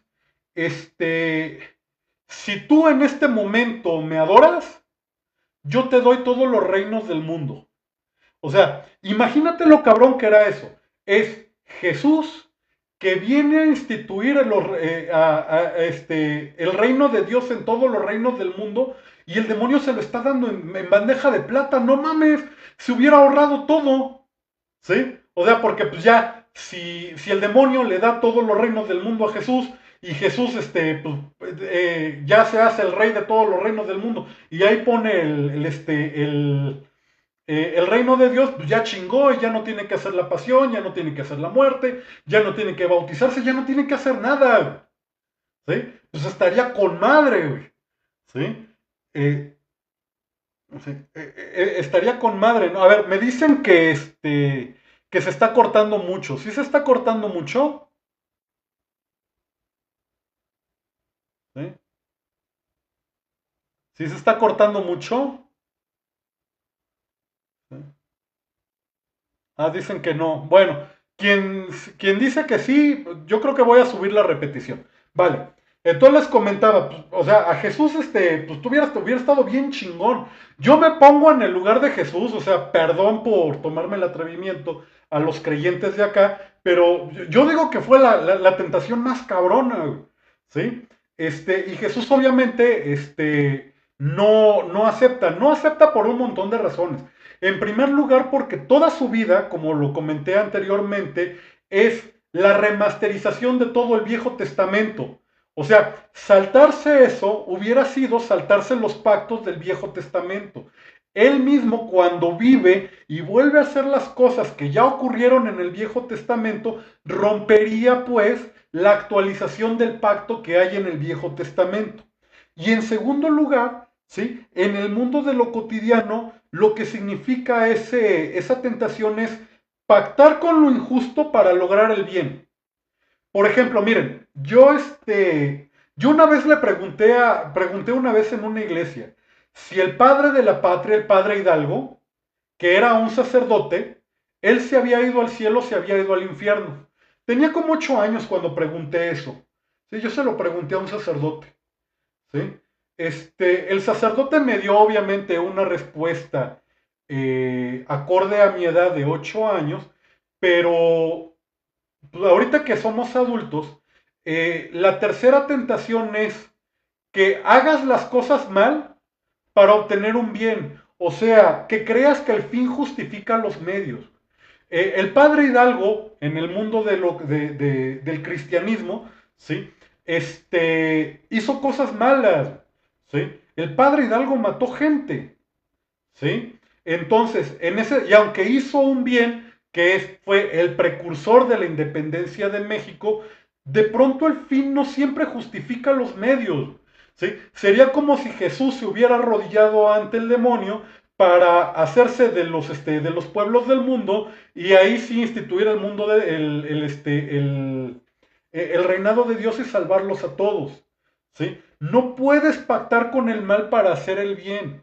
Los sacerdotes de la teología de la liberación hacían mucho eso, que era, vamos a tomar las armas, como en el caso de los sandinistas, y vamos entonces a tomar el mensaje del Evangelio como un mensaje que justifique que nosotros andemos de guerrilleros matando gente.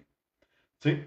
En ese tenor, pues esa es la tercera tentación del Cristo, que es pactar con la injusticia para lograr el bien. Entonces, cuando a ti te dicen, por ejemplo, cuando te llega algún desubicado o una desubicada a decirte, es que Jesús, ¿sí? Hubiera apoyado esta lucha armada porque la teología de la liberación lo dice, pues de pronto si tú piensas en la tercera tentación de Cristo, dices, no tanto, güey, porque la tercera tentación de Cristo no va por el tema de arrodillarse. Arrodillarse es la forma, no es el fondo.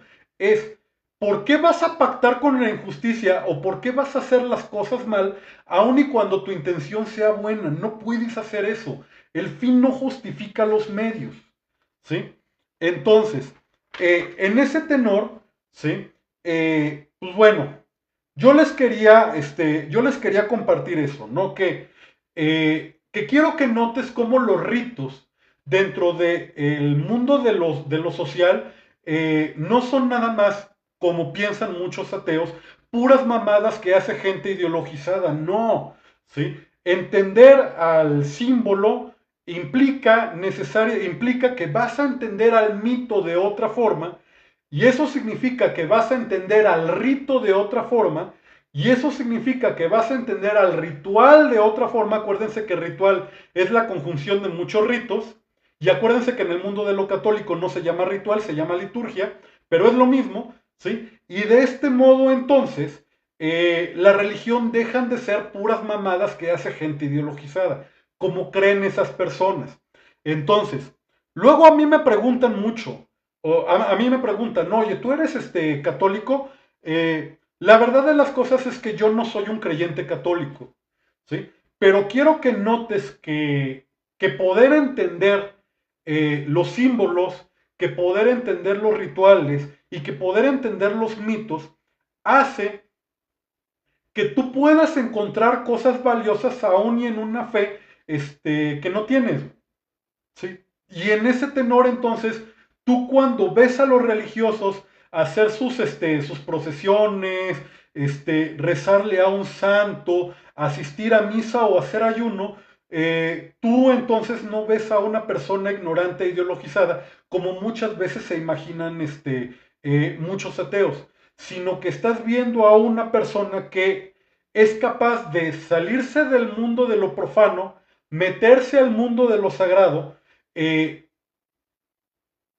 adaptar su lógica a la lógica del mundo de lo sagrado y bajar del mundo de lo sagrado una enseñanza y una experiencia que va a mejorar la vida de él y que va a mejorar la vida de otros. Entonces, por último y para terminar, les quiero contar por qué motivo la gente dice que Jesús es verbo. ¿Sí? El verbo de Dios que quita el pecado del mundo. ¿Por qué chingados verbo? ¿Sí? Eh, Ustedes notan, quiero que noten cómo el símbolo y el rito en general lo que hace es podernos llevar al mundo de lo sagrado y que podamos bajar cosas del mundo de lo sagrado al mundo de lo terreno. ¿Sí? Que haya transformaciones rituales en el mundo de lo sagrado y que podemos entonces bajarlas al mundo de lo terreno y cotidianizarlas. Resulta que los israelitas, ellos estaban muy obsesionados con la relación que tiene el número con el lenguaje. Y ellos se dieron cuenta de una cosa, de todas las palabras que existen, los verbos son las únicas palabras que hacen que las ideas se conviertan en acción. ¿Sí? O sea, cuando tú piensas en un verbo, el verbo lo que hace es unir dos cosas. El mundo del lenguaje, que es el mundo de las ideas, de lo intangible, con el mundo de lo material, que es el mundo de lo terreno y el mundo de lo tangible. Entonces, ¿qué cosa une al mundo de lo intangible con el mundo de lo tangible? Pues ninguna otra cosa más que Dios hecho carne, ¿sí? Más que el humano hecho divino, ¿sí? Y entonces, en ese tenor, ahí entran las dos, los otros dos regalos que yo les contaba de los santos reyes, que es en primer lugar el oro, porque es un rey, y el incienso, porque es un dios. Ahí está la doble naturaleza que tiene Jesús, que tiene el Mesías en el mundo de lo católico y que metafóricamente hablando se parece mucho a lo que hace un verbo, que es agarrar al mundo de las ideas y convertirlas en terreno en el mundo de la acción. Entonces, ¿qué les pareció? ¿Sí?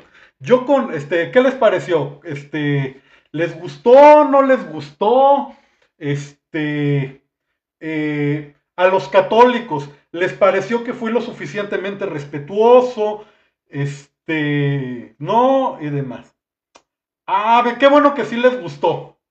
¿Sí? Pues miren, el live, si lo quieren volver a ver, lo voy a subir.